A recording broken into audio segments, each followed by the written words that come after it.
Great morning, students. I hope all are fine and safe at your home. आज हम हिंदी में पाठ 5 लोक नृत्यों की धरती नागालैंड को पढ़ेंगे। यह पाठ नागालैंड राज्य के बारे में जानकारी देता है। भारत रंग रंगीला देश है। इसमें अनेक त्योहार रंग रंगीले और अनेक सांस्कृतिक के त्योहार मनाए जाते हैं। भारत की सुंदरता अलग ही रंग बिखेरती है।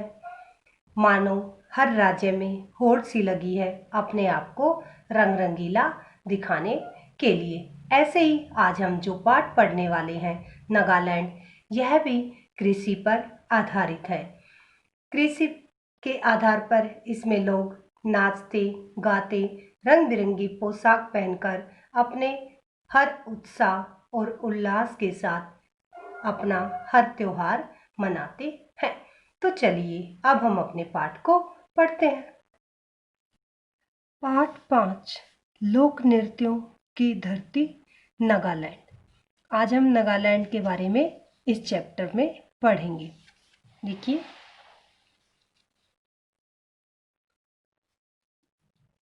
जनजाति की बहुलता लिए नागालैंड की अधिकतर आबादी कृषि पर निर्भर है। बहुलता एक शब्द है जिसका अर्थ होता है अधिकता। बहुलता मीन्स अधिकता। इसलिए यहाँ का जीवन और त्योहार भी कृषि पर ही आधारित है। चाहे बुआई से पहले अच्छी फसल होने के लिए प्रार्थना का अवसर। अवसर एक शब्द है जिसका अर्थ होता है मौका। अवसर, मौका। अथवा फसल होने के बाद धन्यवाद देने का मौका। यहाँ के निवासी उमंग और उल्लास से भरे रंग बिरंगे परिधानों का अर्थ होता है पोशाक।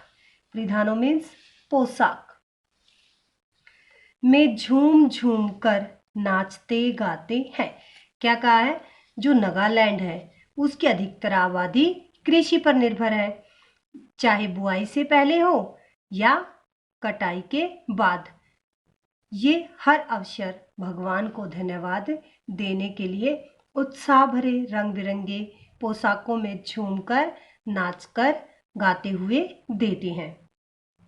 इस राज्य के मूल निवासी भारतीय मंगोल वर्ग के लोग हैं।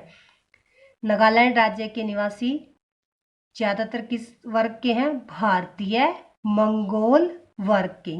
12वीं 13वीं शताब्दी का क्या अर्थ होता है? 100 वर्ष की अवधि। शताब्दी मीन्स 100 वर्ष की अवधि। आगे देखिए अब।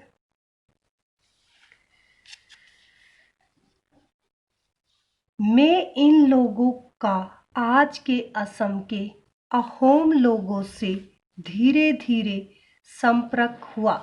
19वीं शताब्दी में यह क्षेत्र ब्रिटिश प्रशासन के अधीन हो गया। क्या कहा है कि 19वीं शताब्दी में यह क्षेत्र किसके अधीन हो गया था? ब्रिटिश सरकार की। देश की स्वाधीनता के पश्चात 1957 में यह क्षेत्र केंद्र शासित प्रदेश बन गया। केंद्र शासित प्रदेश का अर्थ होता है जहां केंद्र का शासन चलता हो। केंद्र शासित प्रदेश मीन्स जहां केंद्र का शासन चलता हो। आगे देखिए। और असम के राज्यपाल द्वारा इसका प्रशासन देखा जाने लगा। यहाँ क्षेत्र नागा हिल्स तुएनसांग क्षेत्र कहलाया जाने लगा। 1961 में इस क्षेत्र का नाम बदलकर नागालैंड रखा गया। यहाँ पे क्या आएगा? रखा। 1961 में इस क्षेत्र का नाम बदलकर नागालैंड रखा गया। 1 दिसंबर 1963 को इसे विधिवत मीन्स नियमानुसार राज्य का दर्जा दिया गया। कब मिला इसे राज्य का दर्जा? 1 दिसंबर 1963 को इसे राज्य का दर्जा दे दिया गया। आगे देखिए, नागालैंड समुद्र तट से 1444.12 मीटर की ऊंचाई पर स्थित है। नागालैंड समुद्र तट से इसकी ऊंचाई कितनी है? 1444.12 मीटर। इसके पश्चिम और उत्तर में असम, उत्तर पूर्व में अरुणाचल प्रदेश, दक्षिण में मणिपुर राज्य और पूर्वी छोर पर म्यांमार देश की सीमा मिली हुई है। असम घाटी की सीमा से लगे क्षेत्र के अलावा इस राज्य का अधिकांश क्षेत्र पर्वतीय है। यहाँ की सबसे ऊंची पहाड़ी सरमती है। नागालैंड में सबसे ऊंची पहाड़ी कौन सी है? सरमती। इसकी ऊंचाई समुद्र तल से 3840 मीटर है। नागालैंड और म्यांमार के बीच यह पर्वत श्रृंखला क्या होता है? पर्वतमाला। पर्वत श्रृंखला मीन्स पर्वतमाला एक प्राकृतिक सीमा रेखा खींच देती है। दूसरा ऊंचा स्थान कोहिमा जिले में जाफू पर्वत है। यह 3014 मीटर ऊंचा है।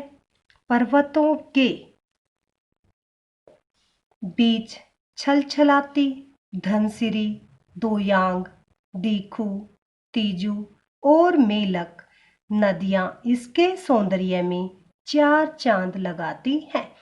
इनके किनारे पर्वतों के पार्श्व एक शब्द है जिसका अर्थ होता है बगल में। पर्वतों के बगल में हरे भरे जंगलों में फूलों की सैकड़ों विविध जातियां व घाटी स्थित है। इससे आगे हम कल पढ़ेंगे अपने चैप्टर में। आई होप आज हमने अपने पाठ में जो पढ़ा वो आपको समझ आ गया होगा। हमने पढ़ा नागालैंड की अधिकतर आबादी कृषि पर आधारित है। यहाँ के लोग फसल बोने से पहले का अवसर हो या फसल कटने के बाद धन्यवाद देने का मौका, किसी भी परिधान को नहीं छोड़ते हैं। वे रंग बिरंगी पोशाकें पहनकर नाचते गाते और झूमकर अपने हर उत्सव को मनाते हैं। यहाँ पर भारतीय मंगोल वर्ग के निवासी रहते हैं। 1 दिसंबर 1963 को इसे राज्य का दर्जा दिया गया। यहाँ पर दोयांग, दिखू, तीजू आदि नदियाँ इसके सौंदर्य में चार चांद लगाती हैं। इनके किनारे पर हरे भरे रंग बिरंगे फूलों की जातियाँ और घाटी स्थित है। आप सभी ने अपने पाठ को ध्यान से पढ़ना है, समझना है। धन्यवाद। आपका दिन शुभ हो।